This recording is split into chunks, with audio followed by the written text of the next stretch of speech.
गोरे गोरे काल वाली रसम जस बाल वाली छोमरी ई बड़ा जबरदस्त लगे रे हिरनी जैसन चाल एकर रूप बाटे माल एकर देखो ना माल बड़ी मस्त लगे। ए हीरो एकर देख के हंसे के आदत ना गई, कहियो खुद फंसी हमरो के फंसाई। ए हीरो तो हकीकत का अंदाजा दिल तोड़ के तू ना जा बेवफा कही जमाना दिल तोड़ के तू ना जा तू कौन है तेरा नाम क्या तू कौन है तेरा नाम क्या हमरे नाम बिसर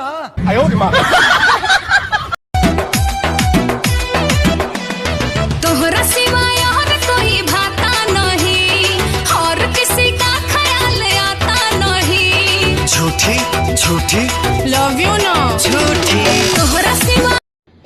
ये दाढ़ी किस लिए? कोई मन्नत है? नहीं नहीं, मन्नत क्यों मांगूंगा, ऐसे ही अच्छा लगता है, स्मार्ट दिखता है।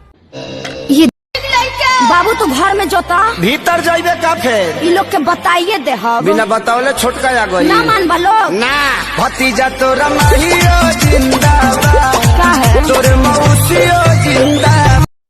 अरे आदत लगवल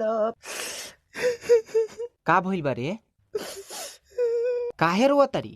मेरे प्यार को तुम भुला तो न दोगे। आई बाप, तो हकीकत का अंदाजा